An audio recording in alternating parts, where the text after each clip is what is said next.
Hello students, I am Arvind Kumar, PhD Physics from Surya School Rewari.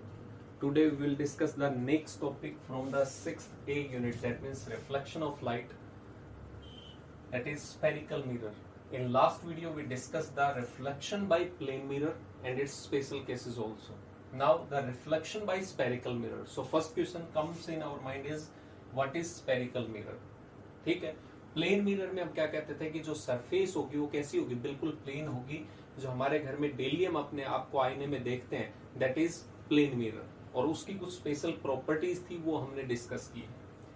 Next जो आता है वो आता है स्फेरिकल मिरर की रिफ्लेक्शन जो होता है वो कर्व्ड सरफेसेस से भी हो सकते हैं, इसलिए इनको कर्व्ड मिरर भी बोल सकते हैं या स्फेरिकल मिरर भी बोल सकते हैं। तो पहला ही हमारे माइंड में आता है कि स्फेरिकल मिरर होते क्या है, तो उसको देखते हैं। कहता है it is the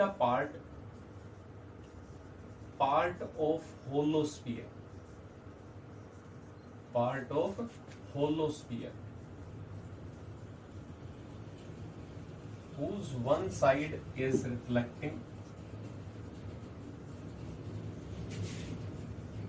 reflecting and other one is opaque। कि इसकी एक साइड जो होगी वो रिफ्लेक्टिंग होगी, जहां पे रिफ्लेक्शन होगा, और जो दूसरी साइड होगी वो ओपेक होगी या कह सकते हैं पॉलिश्ड होगी। यानी एक साइड पॉलिश्ड होती है, जैसे हमारा मिरर है और ग्लास में, उसमें क्या डिफरेंस होता है कि मिरर में, प्लेन मिरर में जो हमारी खिड़की में ग्लास लगे होते हैं, उसको अगर एक साइड से हम पॉलिश कर दें, पेंट कर दें, तो मिरर की तरह बन जाता है। ठीक है, घरों में तो प्लेन सरफेस थी इसलिए प्लेन था, एक साइड उसकी कर्व्ड वो रिफ्लेक्टिंग होगी और एक साइड कैसी होगी, ओपेक होगी या पॉलिश्ड होगी। यहाँ पे सिर्फ क्या होगा कि ये प्लेन नहीं होंगे, किसके पार्ट होंगे, स्फीयर के पार्ट होंगे, इसलिए इनको क्या बोल देते हैं, स्फेरिकल मिरर और कर्व्ड मिरर्स। बेसिकली इनको दो कैटेगरीज में डिवाइड किया गया है। ठीक है, टाइप्स के अगर कैटेगरी हम देखें तो दो टाइप है बेसिकली, जिसमें से एक को हम बोलते हैं कॉनकेव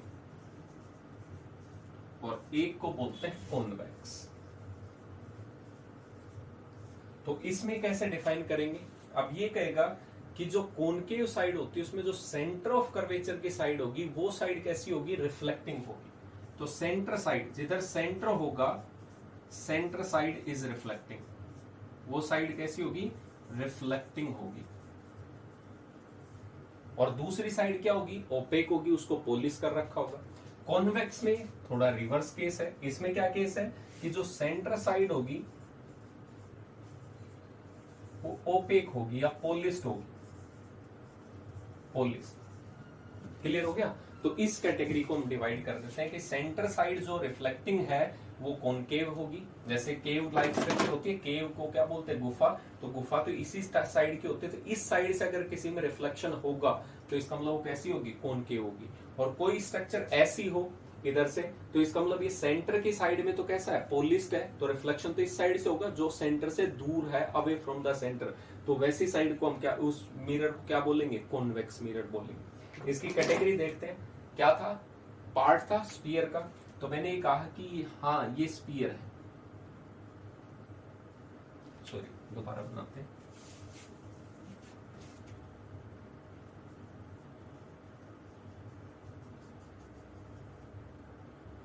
ये कोई होलो स्फीयर है, ठीक है, अंदर से खाली है, इसका एक पार्ट होगा। अब इसका पार्ट मैं अगर लेता हूं तो इस पार्ट को ले सकते हैं कि मैंने ये पार्ट लिया यहां से,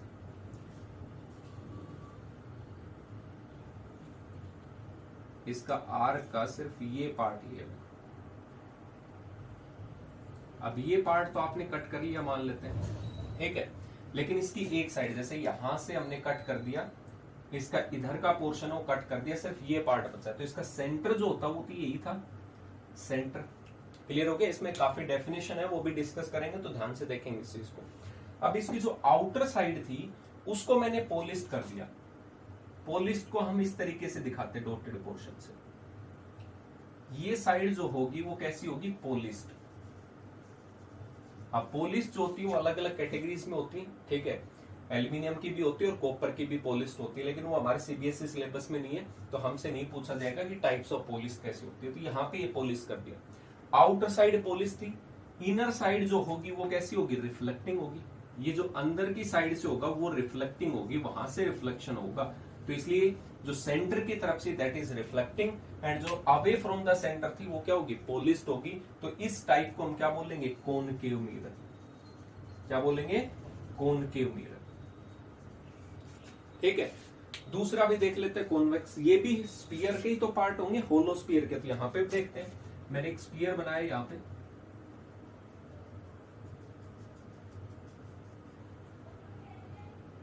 ये स्फीयर हो गया, इसका भी सेंटर हो गया यहां पे कहीं। ठीक है, तो यहां पे ये केस था।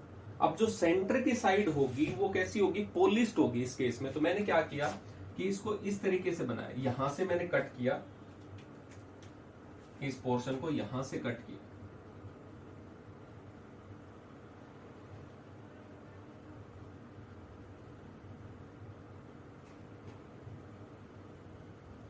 ठीक है, यहां से लेके यहां से कट कर दिया, इधर से बाकी पोर्शन को कट कर दिया, ये पोर्शन बचता है। अब की बार मैंने पोलिश किया इसको, तो एक साइड से किधर से किया, जो सेंटर की साइड में था, तो सेंटर की साइड से अगर आप पोलिश कर देते हो तो ये साइड हमारी अब की बार क्या होगी, पोलिस्ट है। जो सेंटर की साइड थी, तो सेंटर साइड क्या है, पोलिस्ट है, और जो अवे फ्रॉम द सेंटर है वो कैसी है, रिफ्लेक्टिंग है। वो कैसी होगी, रिफ्लेक्टिंग। क्लियर हो गया। तो इस टाइप को हम क्या कहते हैं, कॉन्वेक्स स्ट्रक्चर या कॉन्वेक्स मिरर। क्लियर हो गया पॉइंट। तो यहां पे ये टर्म्स होती है, तो ध्यान रखेंगे, केव लाइक स्ट्रक्चर यानी ऐसी कोई शेप होगी, तो इधर केव तो हमेशा गुफा जो होती है वो ऐसी ही होती है, उसका मुंह जो होता है, तो इसका मतलब इधर अंदर जा रहे हैं, तो यहाँ पे ये रिफ्लेक्टिंग सरफेस है तो उसको कॉनकेव बोलेंगे।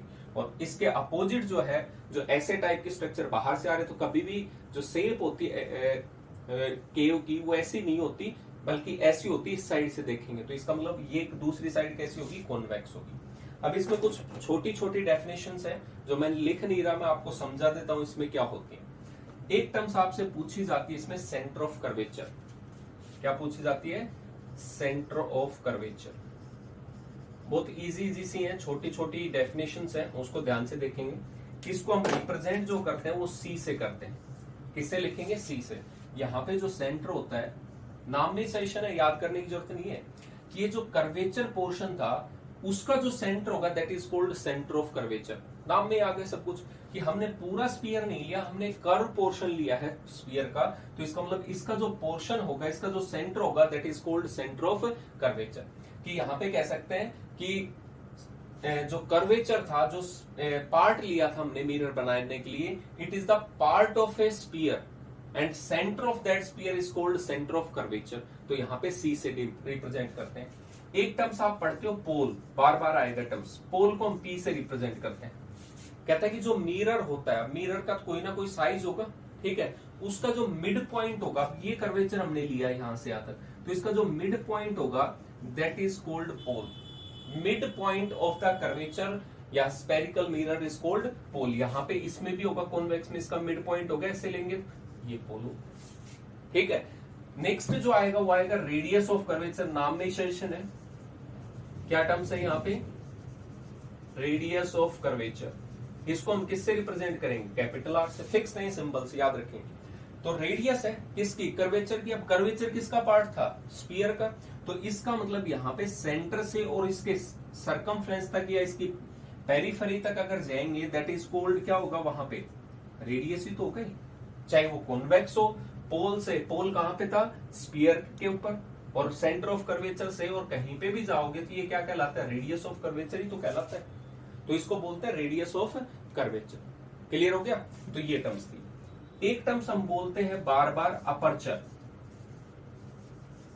अपर्चर, ठीक है, अपर्चर क्या होता है, बेसिकली सिंपल सा जो रिफ्लेक्टिंग पॉइंट होता है, या कह सकते हैं size of the mirror is called aperture. यहां से मैं कह दूं कि इस पॉइंट को मैंने M1 नाम दिया, इस पॉइंट को मैंने M2 नाम दिया, तो डायरेक्टली अगर मैं यहां से और यहां तक देखूं, स्केल से नापूं, तो इसका मतलब यही तो लेंथ होगी। और यही तो साइज होगा इस मिरर का। अगर प्लेन मिरर होता तो इसका मतलब जो उसका साइज होता वही अपर्चर होता बेसिकली, लेकिन यहाँ पे कर्व है तो कर्व होगा तो हम कैसे देखेंगे, डायरेक्टली लेंथ देखेंगे एक पॉइंट से और दूसरे एज पॉइंट तक, तो इसका मतलब that size is called aperture. तो यहाँ पे इसमें चाहे ये कॉन्वेक्स हो चाहे कॉनकेव हो, तो इसका मतलब M1 से M2 तक जहां तक भी आपका साइज होगा, यानी size of the mirror is called basically aperture. Next point 5, angular aperture. अब इसमें काफी बच्चे कंफ्यूज होते हैं, सो सिंपल सा पॉइंट है, देख लेंगे इसको, कोई है नहीं। जैसे आप एक 11th क्लास में या कहीं बेसिक क्लास में आप पढ़ते हो तो क्या पढ़ते हो, डिस्प्लेसमेंट। अब डिस्प्लेसमेंट क्या होती है, एक पोजीशन से दूसरी पोजीशन तक की लीनियर डिस्टेंस। अब मैं इसको ही कह दूं कि मुझे साइज पता करना है मिरर का, बट मुझे एंगल के टर्म्स में पता करना है, तो एंगल के टर्म्स में कैसे कैलकुलेट करेंगे कि इसके सेंटर पे जो एक पॉइंट था इसका एज पॉइंट, उस एज पॉइंट से कितना है, एक पॉइंट ही हो गया, क्योंकि एंगल के लिए आपके पास में कम से कम 2 लाइन होनी चाहिए। और साइज का देख रहे हैं तो साइज कहां से कहां तक है, तो एक पॉइंट ये था और दूसरा पॉइंट जो था वो ये था। तो ये कंप्लीट जो एंगल बनेगा सेंटर ऑफ कर्वेचर, सेंटर के ऊपर, that is called angular aperture. कि मैं कहता हूं कि 60 डिग्री या π/3 रेडियन है, क्योंकि एंगुलर की टर्म्स हम किस में बताते हैं, रेडियन में। तो मैं ये कहता हूं कि π/3 है या π/6 है या π/7 है, तो वो जो बता रहे हो आप, वो क्या बता रहे हो, एंगल के टर्म्स में बता रहे हो। बता क्या रहे हो, साइज ऑफ द अपर्चर, तो उसको क्या बोलते हैं, एंगल के टर्म्स में आपने साइज को बताया, that is called angular aperture. चाहे वो कॉनकेव हो या कॉन्वेक्स हो, यहां पे भी अगर आप सेंटर पे एंगल फॉर्मेशन कर रहे हो, that is called angular aperture. और कुछ नहीं था, नाम आ गया अपर्चर, दैट मींस साइज हम देख रहे हैं, बट एंगुलर आ गया तो इसका मतलब एंगल के टर्म्स में देखेंगे। नेक्स्ट जो पॉइंट आता हमारे पास में 6th पॉइंट, मैं यहां पे लिख देता हूं, विजिबिलिटी नहीं होगी, तो इसका मतलब 6th जो पॉइंट है वो आता हमारे पास में कौन सा, रेडियस हो चुका प्रिंसिपल एक्सिस। ये बार बार आता है हमारे पास, हर जगह पढ़ेंगे, चाहे वो लेंस हो, चाहे कोई मिरर हो, चाहे प्लेन मिरर हो, प्रिंसिपल एक्सिस जरूर आता है। तो यहाँ पे हम सिंपल सा पॉइंट क्या बताएंगे, ध्यान से देखेंगे इस चीज को।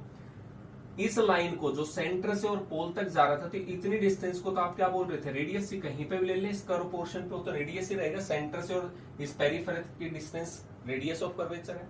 लेकिन मैं कहता हूं कि जो रेडियस ऑफ कर्वेचर था, इस लाइन को अगर मैं दोनों साइड में एक्सटेंड कर दूं, सेंटर ऑफ कर्वेचर से इस साइड में और पोल से इस साइड में, जो मिड पॉइंट से पास हो रही थी, यहाँ पे पोल क्या था, मिड पॉइंट था, इसका मतलब इस लाइन को, रेडियस ऑफ कर्वेचर को एक्सटेंड कर दें दोनों साइड में, that line is called principal axis. क्योंकि एक्सिस क्या होता है, मिड पॉइंट से पास होता है, सरफेस के क्या होता है, परपेंडिकुलर, तो यहाँ पे एक्सिस का मतलब तो वही हो गया। और ये बेसिकली प्रिंसिपल है, मेजर है, बड़ा है, इसलिए इसको क्या बोल देते हैं, प्रिंसिपल एक्सिस बोल देते हैं, चाहे वो कॉनकेव हो चाहे कॉन्वेक्स हो। इसमें भी इस रेडियस ऑफ कर्वेचर को एक्सटेंड कर देते हैं on both sides, that is called principal axis. Clear हो गया पॉइंट, तो ये प्रिंसिपल एक्सिस था। Last point, normal. नॉर्मल का मतलब होता है सिंपल लैंग्वेज में परपेंडिकुलर, इसको जनरली हम एन से भी रिप्रेजेंट करते हैं कई जगह, ठीक है। नॉर्मल का मतलब किसी भी पॉइंट पे आपको परपेंडिकुलर ड्रॉ करना है तो कैसे करेंगे। अब एक प्रॉपर्टी है जो बहुत सिंपल आपको याद रहती है, लेकिन यहाँ पे अप्लाई नहीं करते। क्या प्रॉपर्टी पढ़ते हम, कहता है कि कोई भी स्फीयर है, ठीक है, इस स्फीयर पे अगर रेडियस जो होती है वो टेंजेंट के ऊपर, टेंजेंट क्या होता है, वो लाइन जो सिर्फ एक सिंगल पॉइंट पे मीट करती है, तो कहीं पे भी आप लाइन, रेडियस जो होगी वो टेंजेंट जो होती है उसके ऊपर क्या होती है, परपेंडिकुलर। जी आप कहीं पे भी ये टेंजेंट थी यहाँ पे, ठीक है, इस पे रेडियस करोगे तो radius is always perpendicular to tangent, that means उस पॉइंट पे स्फीयर पे क्या होती है, हमेशा नॉर्मल रहती है। तो नॉर्मल कहीं पे भी ड्रॉ करेंगे, जैसे मुझे यहाँ पे नॉर्मल ड्रॉ करना है, तो प्लेन होता तो आप कह देते कि वो खुद ही था, तो वहां से डायरेक्टली परपेंडिकुलर था। तो नॉर्मल के केस में आपको जब भी कर्व्ड सरफेस हो तो इसका मतलब उसके सेंटर से उस पॉइंट को मिला दो, तो इसका मतलब इस पॉइंट पे नॉर्मल चाहिए था, तो यानी कि टेंजेंट होगा इनडायरेक्टली। तो ये तो स्फीयर का ही तो पार्ट है, और स्फीयर का पार्ट तो ये रेडियस है। रेडियस हमेशा क्या होती है, पॉइंट के ऊपर परपेंडिकुलर, चाहे वो कॉन्वेक्स हो चाहे कॉनकेव हो। तो नॉर्मल के केस में आपको प्लेन मिरर में तो ये दिक्कत नहीं आती नॉर्मल ड्रॉ करने में, लेकिन कर्व्ड कहीं पे भी होता, कर्व्ड सरफेस कहीं पे भी होगी तो उसके सेंटर से उस पॉइंट को मिला दो जहां पे आपको नॉर्मल ड्रॉ करना है, that is always normal at that point. Clear हो गया। तो ये कुछ 7 पॉइंट्स थे, बेसिक डेफिनेशन थी, वो हमें समझ में आनी जरूरी है। अब आगे इसका फोकस पे देखते हैं कि प्रिंसिपल फोकस क्या होता है, उसके बारे में थोड़ा सा देखते हैं। क्लियर हुआ पॉइंट। तो यहाँ पे टर्म्स आगे देखते हैं इसको रब करके। तो अब देखते हैं कि साइन कन्वेंशन, यहाँ पे नेम नाम होता है कि न्यू कार्टेशियन साइन कन्वेंशन। आप यहाँ पे ऑप्टिक्स में जब डिस्टेंस मेजरमेंट करते हो ऑब्जेक्ट की, चाहे इमेज की हो, चाहे सेंटर ऑफ कर्वेचर पे हो, चाहे रेडियस की बात कर रहे हो, तो डिस्टेंस हम मेजरमेंट करते हैं तो उसके लिए कुछ साइन बना दिए गए फिक्स्ड इंटरनेशनल रूल के अकॉर्डिंग, इसलिए इन साइन कन्वेंशन को पढ़ना जरूरी है। अब इसको पढ़ने से पहले मैं एक सिंपल सी टर्म्स बता देता हूँ, कुछ भी नहीं है ये आपको, ये तो नंबर सिस्टम तो पता होगा। ये क्या होता है? ओरिजिन। ओरिजिन के राइट साइड में जाते हो तो डिस्टेंस कैसी होती है? पॉजिटिव नंबर होते हैं। इसके लेफ्ट साइड में जाते हो तो कैसे होते हैं? नेगेटिव। क्लियर हो गया? तो यहाँ पे नेगेटिव। ऊपर जाते हैं तो उस डिस्टेंस को कैसे बोलते हैं? पॉजिटिव। नीचे आते हैं तो क्या बोलते हैं? नेगेटिव। ये नंबर सिस्टम वाला ही खेल है, बस यहाँ पे ये ही यूज होना और कुछ नहीं। जैसे मैं कहूँ कि ये कॉनकेव मिरर है, कॉनकेव में क्या कहा था? सेंटर से अवे साइड जो होगी वो कैसी होगी? पोलिस्ट। ये प्रिंसिपल एक्सिस था, ये मिड पॉइंट से जरूर पास हो गया, इसका मतलब पोल था। यहाँ पे इसका कहीं पे सेंटर होगा। अगर पूरा स्फीयर हम बनाते तो सेंटर ऑफ कर्वेचर हमेशा अब आगे ऐसे ही बनाएंगे, पूरा स्फीयर नहीं बनाएंगे। क्लियर हो गया? अब इसका मतलब सबसे बड़ी प्रॉब्लम आती है कि इस ओरिजिन को क्या माने। तो जो पोल होगा वो हमारे लिए मान के चलना है ओरिजिन है। अब इस पोल के राइट साइड में कोई भी डिस्टेंस, यानी इसी से डिस्टेंस मेजर करनी है। हम कहां से मेजर करते हैं? हमेशा ओरिजिन से। ओरिजिन यहाँ पे क्या मान के चलना है? पोल। पोल क्या होता है? जो भी मिरर था कॉन्वेक्स या कॉनकेव, उसका मिडिल पॉइंट जो था वो क्या कहलाता है? पोल कहलाता है। इसका मतलब इस पोल से रेफरेंस लेंगे और इसके राइट साइड में कोई भी डिस्टेंस होगी तो उसको क्या मानेंगे? पॉजिटिव। इसके लेफ्ट हैंड साइड में डायरेक्शन होगी उसको क्या मानेंगे? नेगेटिव। इस प्रिंसिपल एक्सिस से ऊपर जो जाएंगे उसको क्या करेंगे? पॉजिटिव होंगे, और इस पोल से नीचे जो आएगी उसको क्या बोलेंगे? नेगेटिव। क्लियर हो गया पॉइंट? तो यहाँ पे यही साइन कन्वेंशन, यानी पोल जो है वो हमारा ओरिजिन है। पोल से राइट साइड को पॉजिटिव, लेफ्ट साइड को नेगेटिव, अपवर्ड को पॉजिटिव, डाउनवर्ड को नेगेटिव, चाहे वो कॉन्वेक्स हो चाहे कॉनकेव हो, चाहे ये केस हो। ठीक है? यहाँ पे पोल होगा तो पोल के इस साइड में पॉजिटिव, पोल के इस साइड में नेगेटिव, अपवर्ड में पॉजिटिव, डाउनवर्ड में नेगेटिव। बस यही है, इसलिए मैंने नंबर सिस्टम का एग्जांपल ले लिया, कुछ नहीं करना। अदरवाइज ये सिर्फ समझाने के लिए आपको साइन कन्वेंशन में, क्योंकि पूछते कम है इसलिए हम डायरेक्ट बता देते। अदरवाइज बेसिक क्या होता है? कहता है कि न्यू कार्टेशियन साइन कन्वेंशन में ऑब्जेक्ट को आपको हमेशा कहां पे रखना है? लेफ्ट साइड में रखना है मिरर के। कहां रखेंगे? ये मिरर है तो इसके लेफ्ट में। तो अगर मैं कहूं कि ये पेन आपको दिखाई दे रहा है, कैसे होगा कि यहां से रेज आ रही है, टकरा के आपकी आंखों में पहुंच रही है, तब ये दिखाई दे रहा है। तो इसका मतलब जहां पे ऑब्जेक्ट होगा रेज वहीं से चलेंगी। तो अगर ऑब्जेक्ट हमेशा लेफ्ट साइड में रखेंगे मिरर के, तो रेज तो हमेशा इसी साइड से आएंगी मिरर की तरफ। तो जब इस साइड से आएंगी तो क्या कह रहा है कि सारी डिस्टेंस पोल से मेजर करनी है। अगर आप इंसिडेंट रे की डायरेक्शन में जा रहे हो तो उसको पॉजिटिव लेना है डिस्टेंस को। अगर मैं ये कहूं कि पोल से मैं इधर आ रहा हूं तो ये रेज इधर जा रही है और डिस्टेंस को मैं मेजर करने के लिए इधर आ रहा हूं, दैट मींस ये कैसा होगा? अपोजिट। तो उसको आपको नेगेटिव लेना है। बस ये था, इसलिए हमने इसको सिंपल बना दिया, पोल से राइट में पॉजिटिव, लेफ्ट में नेगेटिव। तो आप इसी तरीके से याद कर लोगे, न्यू कार्टेशियन साइन कन्वेंशन है कि जो डिस्टेंस हम लेंगे, आगे जैसे एग्जांपल भी आएंगे तो आपको और अच्छे से पता चल जाएगा साइन कन्वेंशन का। अब हमारा नेक्स्ट जो पॉइंट है वो है आपके पास में प्रिंसिपल फोकस। देखते हैं उसी। हाँ तो बेटा नेक्स्ट जो हमारा पॉइंट है इसमें कर्व्ड मिरर में वो है प्रिंसिपल फोकस। ठीक है? फोकस इसको रिप्रेजेंट करते हैं एफ से। अब ये बार बार हमारे पास में कई बार 1 मार्क्स में डेफिनेशन पूछ ली जाती है, थोड़ा इसको समझते भी। ये एक फिनोमेना है मिरर का, बाय डिफॉल्ट नहीं है ये क्या होता है बेसिकली, जब रेज आती है, रिफ्लेक्शन होता है, उसके बाद में एक पॉइंट डिसाइड होता है, उसको बोलते हैं प्रिंसिपल फोकस। होता क्या वो देखते हैं। कहता है कि when rays coming parallel to principal axis, coming parallel to principal axis, कि जो principal axis था उसके parallel अगर rays आती हैं, rays coming parallel to principal axis, then after reflection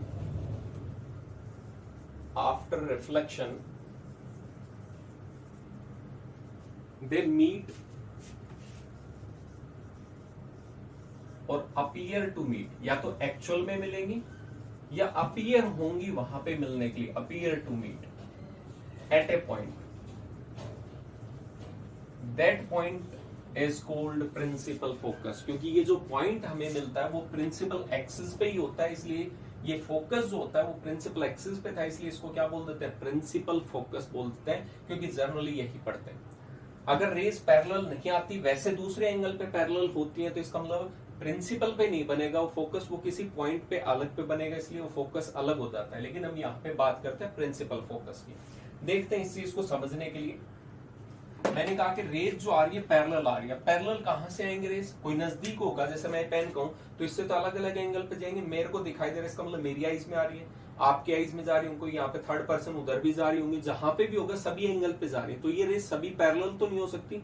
तो पैरेलल कब होती? जब ये ऑब्जेक्ट बहुत बहुत दूर होता, तो वहां से जब ये रेज आती मुझे दिखाई देता, तो लगभग क्या होती? मेरी आईज के पैरेलल होती। तो यहाँ पे इनडायरेक्टली हम ये भी कह सकते हैं कि जब ऑब्जेक्ट इन्फानाइट पे होता है तो रेज कैसी आती है? पैरेलल आती है। क्लियर हो गया? तो ऑब्जेक्ट को इन्फिनिटी पे बता दे तब भी यही सिचुएशन होती है। ये कहते हैं कि रेज जो आ रही है वो पैरेलल आ रही है, तब भी यही होगा। तो मैंने मान लिया कि यहाँ पे एक रेज आई, ठीक है, इस प्रिंसिपल एक्सिस के, क्योंकि ये कॉनकेव मैंने पहले बना दिया, वो कॉन्वेक्स मिरर है। ये लाइन जो थी इसके पोल से पास हो रही सेंटर से, ये एक्सटेंड कर दी, इसका मतलब ये प्रिंसिपल एक्सिस है। तो ये रेज आ रही है यहाँ पे, ठीक है, ये रेज। अब इस पॉइंट पे रिफ्लेक्शन हो रहा है। अब सबसे पहले हमें चाहिए कि रेज किधर जाएगी, ये दूर होगी या नजदीक जाएगी, रेज का पता करना हमें कैसे होगी। तो ध्यान से देखेंगे, इस पे मैंने नॉर्मल ड्रॉ किया। अब नॉर्मल क्या बताया था मैंने आपको? ये तो कर्व्ड है, और कर्व्ड है तो इसका मतलब इस पे नॉर्मल ड्रॉ करने के लिए आपको कुछ नहीं करना, इस सेंटर ऑफ कर्वेचर को इस पॉइंट पे एक्सटेंड करना है, ठीक है। इस पॉइंट को मैंने नाम दे दिया ए पॉइंट। तो ए पॉइंट पे मुझे नॉर्मल ड्रॉ करना था, क्योंकि रेज यहां पे आके मीट कर रही थी। तो नॉर्मल और इंसिडेंट रे के बीच के एंगल को क्या बोलते हैं? Angle of incident. क्लियर हो गया पॉइंट? ये एंगल ऑफ इंसिडेंट हो गया। अब नॉर्मल हमें पता था, तो लॉज ऑफ रिफ्लेक्शन के according angle of incident is always equal to angle of reflection. तो यहाँ पे ये जो रेज आएगी, अब मैं कहूं कि इधर जाएगी तो नॉर्मल से ज्यादा एंगल बन जाएगा उसका, तो लॉज फेल हो जाते हैं। तो इसका मतलब इस रे को हमेशा ऑलवेज किधर आना पड़ेगा? इस डायरेक्शन में आना। यहां से पास हो जाएगी, बट हमें प्रिंसिपल पे देखना है यहाँ पे कुछ मीट करता है, क्योंकि अब नॉर्मल से और इस रे को देखेंगे तो ये एंगल क्या कहलाएगा? Angle of reflection. देखने से हमें अंदाजा लग रहा है कि angle of incident is equal to angle of reflection, इसलिए यहाँ पे रेज इस पॉइंट पे आ रही, आगे नहीं एक्सटेंड कर रहा, इस पॉइंट पे। क्लियर हो गया? रेज पैरेलल में नीचे भी आ सकती थी, तो घबराने की जरूरत नहीं है। इस पॉइंट पे रिफ्लेक्शन होगा, तो सबसे पहले क्या करना, आपको नॉर्मल ड्रॉ करना है।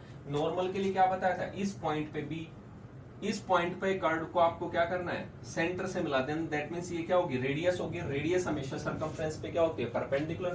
तो ये क्या बन गया? Angle of incident.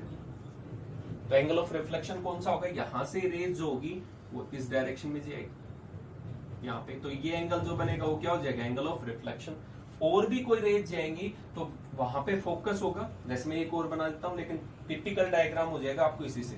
तो इसका मतलब यहाँ पे ये रेज हैं वो एक्चुअल में मीट कर रही है आफ्टर रिफ्लेक्शन, तो इसको क्या बोलेंगे? फोकस। और ये फोकस कैसा है? प्रिंसिपल फोकस है। क्लियर हो गया पॉइंट? इसी पॉइंट को हम बोलते हैं प्रिंसिपल फोकस। के रेज आ रही है पैरेलल, और आफ्टर रिफ्लेक्शन जो होंगी एक पॉइंट पे मीट करेंगे और अपीयर्स टू मीट होंगी, तो उस पॉइंट को हम क्या बोलेंगे? Principal focus. इसका मतलब ये नहीं कि रेज यहीं पे एंड हो जाती है, ये चली जाती है आगे, लेकिन आपको यहाँ पे एक स्पॉट दिखाई देता है जहां पे मैं कहूं कि यहाँ पे बहुत ज्यादा रेज आ गई अलग अलग से, और इस पॉइंट से टकरा के इस पॉइंट पे टकरा रही है, फिर जा रही है, तो आपको यहाँ पे क्या दिखाई देगा? एक साइनिंग पॉइंट दिखाई देगा। उसी को हम क्या बोलते हैं? प्रिंसिपल फोकस बोलते हैं। अब साइन कन्वेंशन में देखते हैं। साइन कन्वेंशन के अकॉर्डिंग पी से और सी पॉइंट की डिस्टेंस, पोल से और सी पॉइंट तक की, सेंटर ऑफ कर्वेचर तक की, तो सेंटर तक जाओगे तो क्या होता है? Radius of curvature. लेकिन आप पोल के किधर जा रहे हो? लेफ्ट हैंड साइड में, तो इसका मतलब ये कैसी होगी? नेगेटिव आप लिखोगे। रेडियस ऑफ कर्वेचर कैसी होगी? नेगेटिव होगी। क्लियर हो गया? फोकस पॉइंट, पोल से और फोकस तक की डिस्टेंस को हम बोलते हैं फोकल लेंथ। पी पॉइंट से डिस्टेंस मेजर करेंगे सभी पोल से, और फोकस पॉइंट तक जा रहे हैं, इसलिए इसको क्या लिखेंगे? फोकल लेंथ, स्मॉल एफ से लिखते हैं। नेगेटिव क्यों लगाया? क्योंकि ये पोल से किधर था? डिस्टेंस लेफ्ट हैंड साइड में, इसलिए इसको नेगेटिव लेंगे। दूसरा पॉइंट, यहाँ पे रेज जो है वो आफ्टर रिफ्लेक्शन मीट कर रही है, नजदीक आ रही है रेज, तो इसका मतलब इसको हम कई बार क्या बोल देते हैं? इस मिरर को कन्वर्जिंग मिरर भी बोल देते हैं। कि रेज जो है वो रिफ्लेक्शन के बाद में एक दूसरे के क्लोज आती है, तो उसको क्या बोल देते हैं? Converging mirror. क्लियर हो गया, कन्वर्ज हो रही है वो रेज, एक दूसरे के क्लोज आ रही है, इसलिए concave mirror is also called as converging. और इसमें फोकल लेंथ और रेडियस ऑफ कर्वेचर दोनों कैसी होंगी, नेगेटिव होंगी, इसलिए हम नेगेटिव रिप्रेजेंट करते हैं। इसमें भी देख लेते हैं, डेफिनेशन वही है प्रिंसिपल फोकस की, लेकिन अब देखते हैं कि यहाँ पे एक रेज आई पैरेलल, ठीक है, प्रिंसिपल एक्सिस के पैरेलल थी, यहाँ पे क्या होगा, रिफ्लेक्शन होगा, इस पॉइंट को मैंने ए नाम दे दिया, लेकिन इस पॉइंट पे नॉर्मल ड्रॉ करेंगे तो क्या होगा, इस पॉइंट को मुझे इस सेंटर ऑफ कर्वेचर से मीट करवाना है। तो जैसे ही सेंटर ऑफ कर्वेचर से मीट करते हो तो ये जो लाइन होती है क्या बन जाती है, नॉर्मल। क्लियर हो गया, तो ये नॉर्मल के टर्म्स में था, तो यहाँ पे ये एंगल ऑफ इंसिडेंट है, ठीक है। अब यहां से अगर हम देखें तो ये रिफ्लेक्शन होगा यहाँ से, अब रेज अगर इधर आती है तो लॉज ऑफ रिफ्लेक्शन फेल हो जाते हैं, तो ये रेज किधर जाएगी, हमेशा इस डायरेक्शन, तो यहां से रिफ्लेक्ट होगी, तो रिफ्लेक्शन और नॉर्मल के बीच में क्या होगा, एंगल ऑफ रिफ्लेक्शन होगा। यहां से कोई रेज आ रही है बिल्कुल पैरेलल, तो यहां पे भी होगा, तो उसके लिए हम क्या करेंगे, नॉर्मल ड्रॉ करेंगे। नॉर्मल ड्रॉ करेंगे तो ये सिचुएशन होगी, इस पॉइंट को उस सेंटर ऑफ कर्वेचर से मिला, तो ये क्या हो गया, नॉर्मल बन गया। यहां से अगर देखेंगे तो ये एंगल ऑफ इंसिडेंट था, यहां से रेज इधर ही आ सकती है और कोई चांस ही नहीं था, otherwise laws of reflection follow नहीं होंगे, तो एंगल ऑफ रिफ्लेक्शन था। अब यहाँ पे ध्यान से देखें तो क्या महसूस होता आपको कि रेज आ रही थी, इतनी डिस्टेंस थी, लेकिन इस मिरर से टकराने के बाद में रेज और ज्यादा दूर होगी, तो ये रेज जो है वो कभी भी मीट नहीं करेंगी, रियल में कभी भी मीट नहीं करेंगे। इसका मतलब यहाँ पे रियल में तो मीट करना पॉसिबल नहीं, लेकिन कोई भी अगर देखेगा रेज को तो उसे ये नहीं दिखाई देगा कि कहाँ पे क्या मुड़ के आएगी। हमारी आंखों में इतनी कैपेसिटी नहीं होती कि मैं ये बता सकूं इस बल्ब से जो लाइट आ रही है वो दीवार से टकरा के किसी चीज से स्ट्राइक करके फिर मेरी आईज में पहुंच रही है, मुझे क्या लगेगा कि वहीं से आ रही थी, तो मुझे स्ट्रेट दिखाई देता है। इसका मतलब तो ये रेज कभी मीट नहीं करेंगी, तो इसका मतलब जब अपीयर्स होती है तो ये रिफ्लेक्शन नहीं पता चलता, इतने इतने एंगल पे बैंड होकर फिर हमारी आईज में पहुंच रही है। तो इसका मतलब इनको जब हम एक्सटेंड करते हैं बैक साइड में, इसको भी मैंने एक्सटेंड किया, तो ये पॉइंट पे अपीयर्स टू मीट होती है। मैंने क्या लिखा था, मीट और अपीयर्स टू मीट, रियल में भी मीट कर सकती हैं और हमें अपीयर भी हो सकता है इस चीज का कि आभास भी हो सकता है कि यहाँ पे मीट कर रही थी। तो यहाँ पे क्या होगा, प्रिंसिपल फोकस। यहाँ पे जो फोकस था ये रियल में था, रियल में रेज मीट कर रही थी, और यहाँ पे रेज है वो दूर हो गई थी इसलिए कभी नहीं मिलती, इसलिए उनको पीछे की तरफ एक्सटेंड किया। तो यहाँ पे जो बनेगा फोकस वो कैसा बनेगा, वर्चुअल। इसलिए कॉन्वेक्स मिरर में हमेशा फोकस जो बनता है वो वर्चुअल बनता है और कॉनकेव में कैसा बनता है, रियल बनता है। यहाँ पे रेज टकराने के बाद में एक दूसरे से दूर हो गई, इसका मतलब दूर दूर कर दिया, तो इस कॉन्वेक्स मिरर को कई बार क्या बोल देते हैं, डाइवर्जिंग मिरर। डाइवर्ज मतलब एक दूसरे से दूर कर रहा है रेज को, तो इसको डाइवर्जिंग मिरर भी कहते हैं। नेक्स्ट, पोल से हमें सारी डिस्टेंस मेजर करनी होती है, फोकस तक जाएंगे पोल से, पहले सेंटर ऑफ कर्वेचर, तो इसका सेंटर ऑफ कर्वेचर तो इधर आएगा राइट साइड में, तो सेंटर तक जाएंगे तो उसको रेडियस ऑफ कर्वेचर बोलते हैं। बट यहाँ पे जो रेडियस ऑफ कर्वेचर होगी उसको पॉजिटिव लेंगे।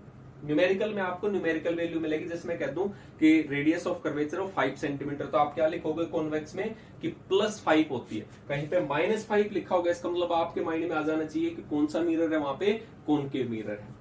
फोकस तक की डिस्टेंस मेजर करेंगे पी से, पोल से ही करते हैं हमेशा। फोकस किधर है, इसका राइट साइड में है, वर्चुअल इसलिए राइट साइड में, तो इसका मतलब ये भी पॉजिटिव होगा। ये टर्म्स, तो ये टर्म्स थी आपके पास में, बेसिक टर्म्स थी, इसलिए इसको कॉनकेव को कन्वर्जिंग और कॉन्वेक्स को डाइवर्जिंग मिरर भी कहते हैं। इसमें radius of curvature and focal length positive होती है, इसमें वर्चुअल फोकस बनता है, कॉनकेव में रियल फोकस बनता है, इसमें फोकल लेंथ और रेडियस ऑफ कर्वेचर दोनों नेगेटिव होती है। ये टर्म्स थी आपके पास में बेसिक स्पेरिकल मिरर्स और कर्व्ड मिरर्स के बाद। अब जो बाकी का चैप्टर में टॉपिक बचे हुए हैं वो सारे के सारे कर्व्ड मिरर के बेसिस पे हैं, तो ये छोटे पॉइंट थे जो कर्व्ड मिरर से सिंपल पॉइंट पूछे जा सकते हैं। अब इसमें आगे हम पढ़ेंगे इनकी इमेज में फोकल लेंथ में कैसे कैसे फॉर्मेशन होती है। तो ये इसका बेसिक था स्पेरिकल मिरर्स का। Thank you, have a nice day.